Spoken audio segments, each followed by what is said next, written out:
Hi,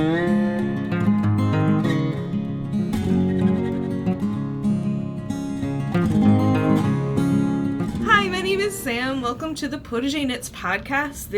It's July 3rd, which is the day before the 4th of July, which means work has actually been insane this week, and I'm exhausted. So, let's just jump right in. Finished objects. It's one finished object. So, June was Pride Month, and I was working on these great Pride socks, and this is the only thing that I finished in the past 2 weeks because my life has been crazy. But yeah, check those out. I think they turned out great. I love this yarn. I love this pattern. It's fantastic. I already let my wife wear them because I am just so generous, and I let her wear my hand knit socks that were knit to my foot specifications. But yeah, so they're fun. They're fun. It's fun colors. They're really soft, and the sparkle doesn't really come up on camera that well. I'm trying, but the yarn is sparkly. Can you see the sparkle? It's gorgeous. I love it. Yeah, these worked up pretty quick. I was just kind of inconsistent with my knitting. I think I will definitely wear these a lot, and it's nice to have a pair of Pride socks. So yeah, happy with those. On to works in progress. So I started my week with 3, and now I have 5. I think what I was having a problem with was I had started a bunch of socks, and since that's a little fiddly knitting, I didn't necessarily, like, and some of it was boring, like, just, like, doing the same pattern over and over again for a stretch of sock, and I don't know, I just needed some smaller projects, so I'm gonna go in order of when I started them. So I've got my Scatter Bee socks, which is knit in this gorgeous space yarn. So I made it this far on one, and I'm gonna make these shorty socks. So these were toe-up socks with a fish lips kiss heel. So somewhere around here, I think it's over on the couch, I had to do like the whole like foot template thing to make these the right length. I didn't mind the fish lips kiss heel pattern that much, but I might have to find some modifications or something because I tried this sock on and it's just too narrow in this area for me. I got some chubby feet and like a normal sock like this one, you get extra space in this section, which you don't end up with in one of these. Sorry, I'm squinting. It's just really bright right now. But you don't end up with as much. You can kind of see how this one just kind of like is straight. So, I don't know. We'll see. It's just not my favorite technique, but I am trying to expand a little. So I decided to try, doing a toe-up sock, but I think the top-down sock is more my speed. I prefer this. So yeah, I'm having a little bit of a hard time getting through these just because I was just so about the heel part. But I'll finish them eventually. I just want to finish them and do a different pair of socks. Especially because I did acquire some more yarn this week. But I'm gonna just barrel through these and try to get them done. I really like the pattern. Like, I think the pattern's beautiful. I'm just having a hard time with these. I don't know why. I love the yarn. I love the pattern. I'm just having a mental block on them. Next up is my weekender. So that's in my big knitting bag because it's a big project. I didn't actually get super far on this. Like I said, this is kind of my background knitting. It's not like I'm rushing to get it done because obviously it is a sweater for winter and fall. It's only July now. But yeah, I mean, I like this pattern. It's nice and simple. I think it looks really pretty with this yellow. And this is Barocco Vintage. So yeah, I'm really looking forward to continuing to kind of chip away at that. So those were the only 2 projects that I had on the needles as of this weekend. But then I was like, I I need something else. I need more. So this next one was a pattern that I've been actually wanting to knit since 2009. I've been knitting for 15 years. I think I've mentioned that at some point, but if I haven't, I've been knitting for over 15 years. So back like when I was younger, one of my main sources of patterns was Knittery. Remember Knittery? They're still around, and I still see patterns that come out from them. I'm like, oh, those are so great, and like it's so nice because it's free patterns. And anyway, so this one's called Citron, like Citron, like French, and yeah, I got this far. I did one repeat. I like did the little starting bit and the repeat. So it's basically a half circle shawl in lace weight yarn. Ooh, thinner. And there's alternating sections where like you increase the stitches dramatically and then you decrease them again. So it's kind of like a more opaque fabric as opposed to this part, which is a little thinner. And it just kind of goes back and forth, so there's stripes, and it almost looks like a little lime slice. And I think it's really cute. And I bought this yarn probably like 6 years ago from Knit Picks, something like that. And I was like really proud of myself because I had mostly been buying, you know, like yarn from like normal yarns, I want to say normal yarn stores, just like regular craft stores, like Michael's, AC Moore, like that's where I was mostly buying my yarn at that point. And I was like, oh, I'm gonna order from Knit Picks, you know? And so this was like my first order from Knit Picks, and I've had this yarn in my stash ever since. And I was like, y'all, I need to finish something out of this. And I had bought it with the intention of making this shawl, because it was on, I think it was on clearance at the time. Of course it was, because I was broke. So yeah, I don't know, I just got this like inkling. I think I've been trying to clean up my Ravelry page a lot recently, and I actually completely cleared out my queue and instead just put things in there that I already have yarn, like intentions to make and already have yarn set aside for.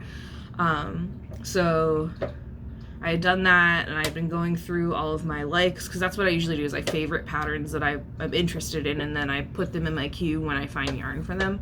And yeah, I was going through and I was like, I have yarn for this. And I had put it in there, and then just Saturday morning I woke up really early and I just suddenly got this like burst of motivation and decided to yeah, work on that. And I think it's so pretty. I kind of like this, like it's not quite like chartreuse lime greeny, it's a little more dim. And it has some variation because it's like a kettle dyed, so there's stripes darker. I don't know. It's nice. I really enjoy it. I did kind of like hold back and not jump right in, because I would have finished this already instead of working on some of these other projects if I hadn't kind of restrained myself a little bit. So I'm going to savor this. I'm going to enjoy this, and I'm excited to finish this. This will be a nice summer knit because it's not thick. It's not a lot of yarn. So I have more. I have more projects. Oh dear. And I've got a lot of patterns with just pens. Does anyone else print out their patterns and just write on them? I have stitch counters, but I always seem to just not use them unless it's something that has a lot of rows. I just kind of make tally marks. So the next thing I started, these are just like garter stitch slippers. I've had these on my queue for a while. I kind of like the idea of having like hand knit house slipper type things, because I do take my shoes off when I get into my house. It's just kind of always been how I've done it. So I had this leftover yarn. You'll remember this from my lambing wool mitts that I made, I think in May. And then I had also, so I had started making them just with this, but then I was like, I don't know if I'm gonna have enough yarn to finish with that. So then I remembered that I had this yarn. I'd made a headband with it before.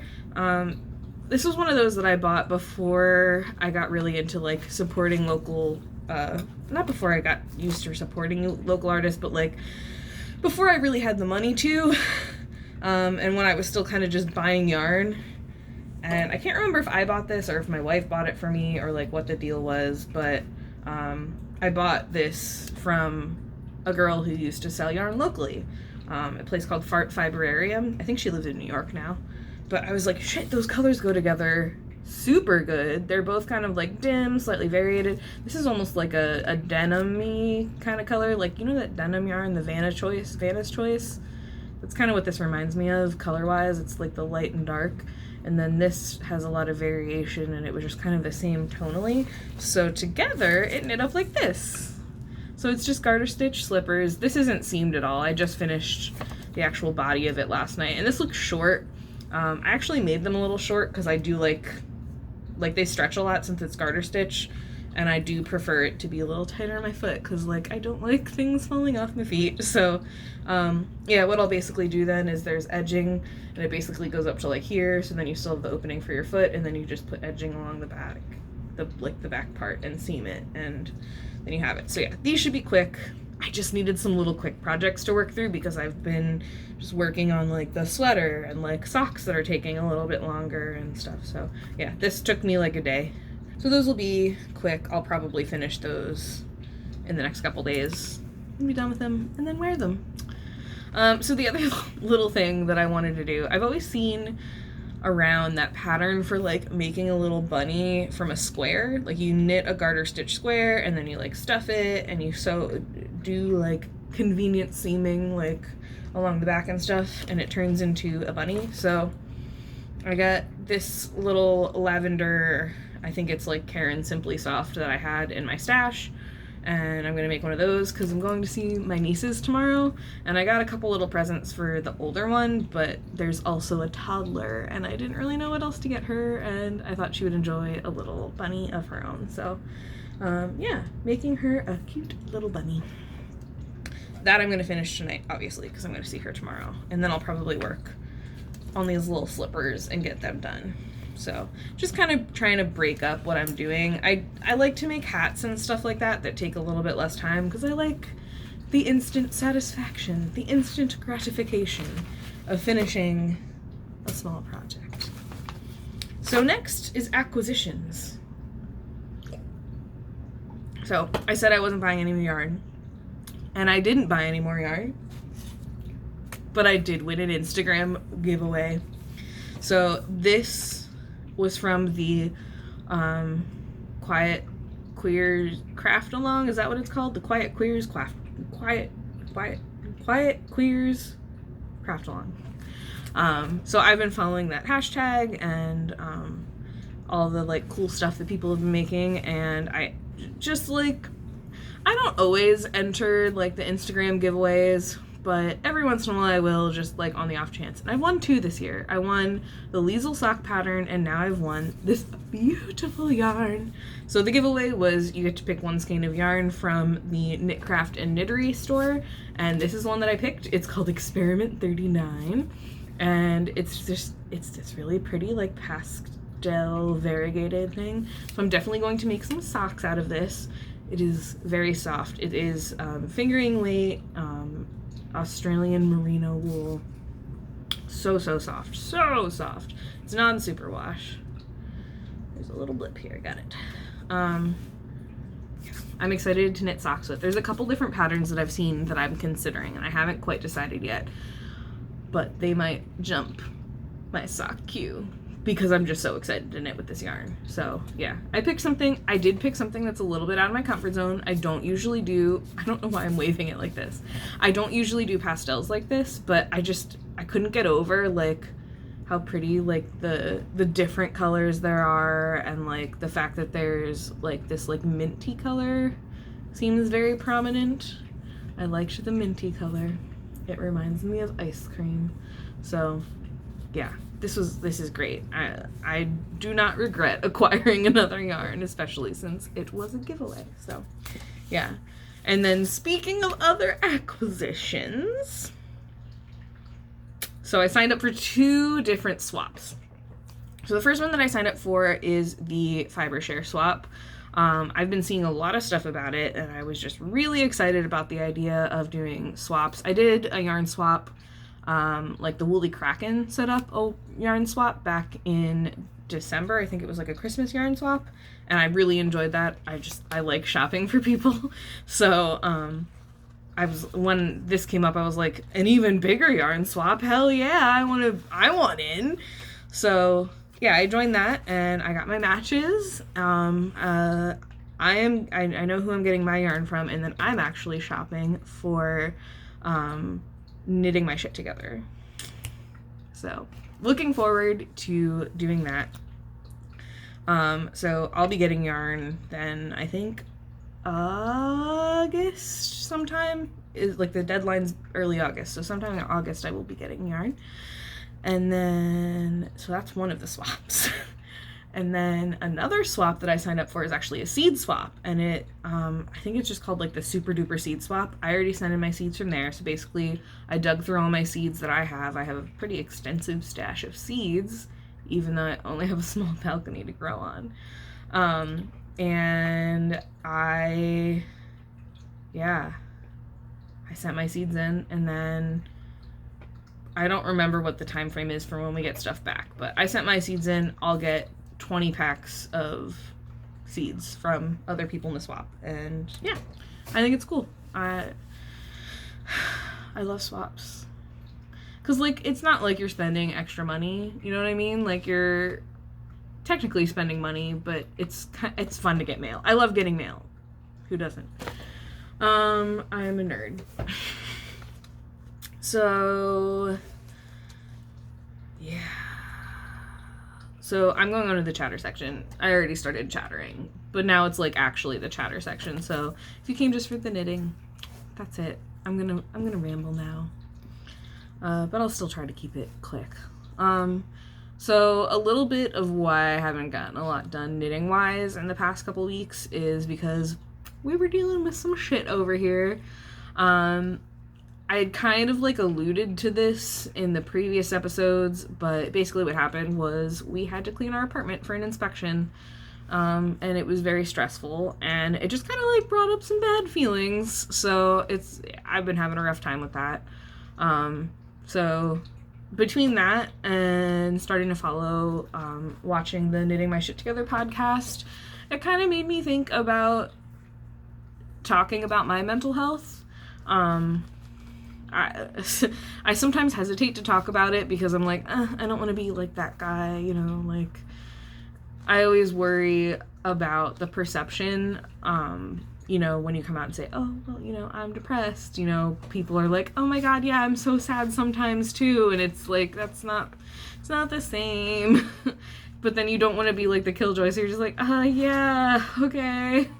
But yeah, I'm depressed and I have an anxiety disorder. I don't go to therapy for it. It's been something that I've been dealing with for a long time. And I have previously gone to therapy and have been on medication for it. So one of the things that plays into my depression is cleaning. And cleaning can be hard. It goes in with the whole executive function kind of thing. For me, it kind of turns into this vicious cycle where it's like my surroundings get a little unclean, and then I feel like I have to clean, but I don't really have the energy. But then I also feel like I can't do anything else because I should be cleaning, even if one of those like anything else things would actually be what would kind of help me feel better enough to do the necessary cleaning.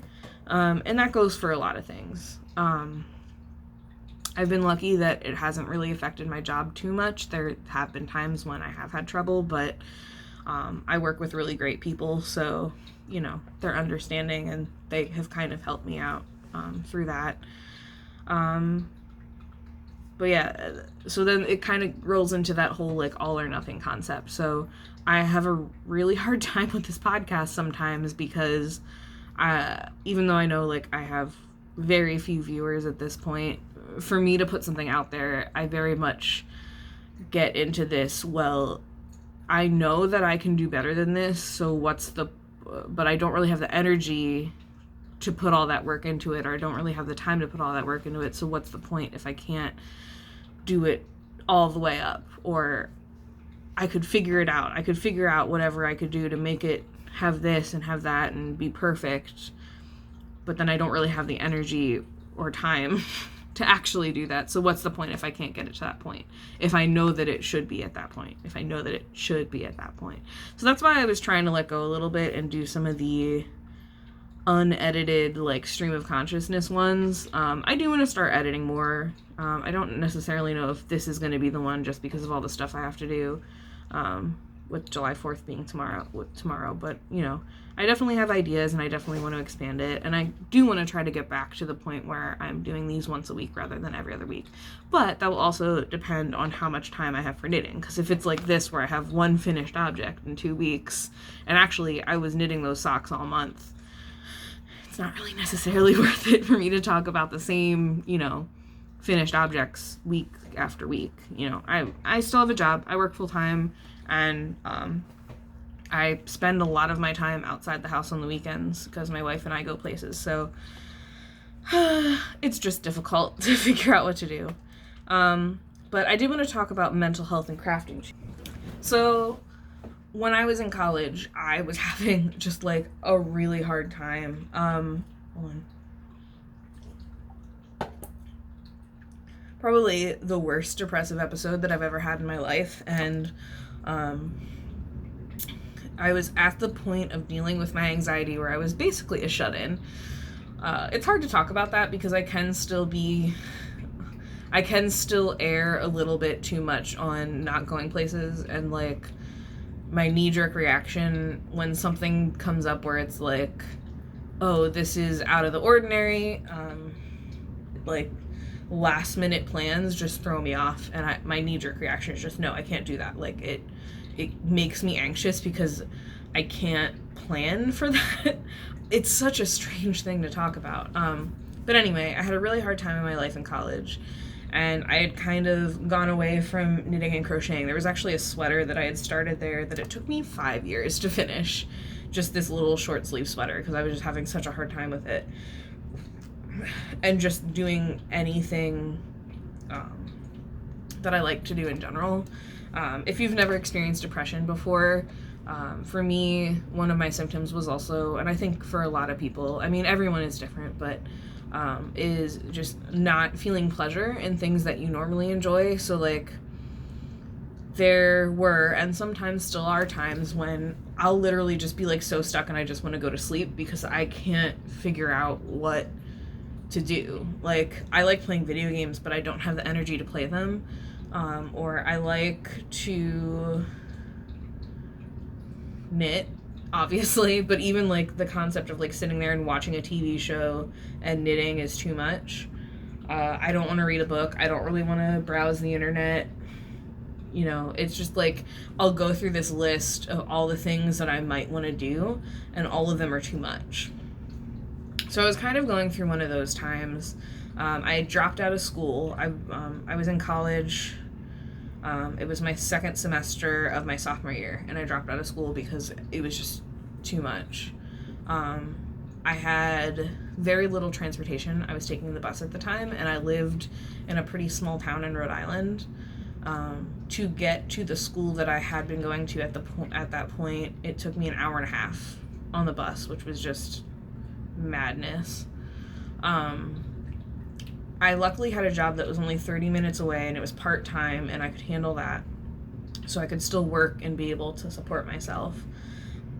Sort of. I mean, it was still part-time, so it wasn't much. But then my roommates moved out because they both went on their internship. So I was living by myself, basically just trying to get myself to go to work. It was hard. It was a really hard time. And I did not have a lot of money either, because I worked part-time. So one of the things that kind of got me through that time was this blanket. So it's just one of those like chevron blankets, but this is all scraps of yarn and pieces of yarn from back during that time. Like some of it's from high school, and I had brought a lot of it with me when I went to college, especially my second year when I had an apartment, and I just worked on it. This was kind of mindless. I would just have a ball of yarn with me, pick up whatever. I didn't really think about color combinations, obviously. And I just made this hideous, terrible, hideous blanket. It's not even consistent. Like, some of the yarn is felted. Some of it's this really thin cotton. It's awful, but I love it, and I still keep it around because it's kind of one of those reminders of like, you can get through it. You went through this, you can get through it. So yeah, that's my little mini story. This was crocheted, and it meant a lot to me at the time, and when I finally finished it, I just felt really accomplished. So it's a good thing to have reminders of that kind of stuff, especially when you're having a hard time. Yeah, I think that's kind of all I have to ramble about today. So I'll probably edit this and get it out there, hopefully before the 4th of July. So I hope all of you enjoy the 4th if you celebrate it. And if you don't, I hope you just have a good Thursday and have a good rest of the week. And I hope you're enjoying your summer. And keep doing good things, guys. And yeah, thanks for coming. Bye.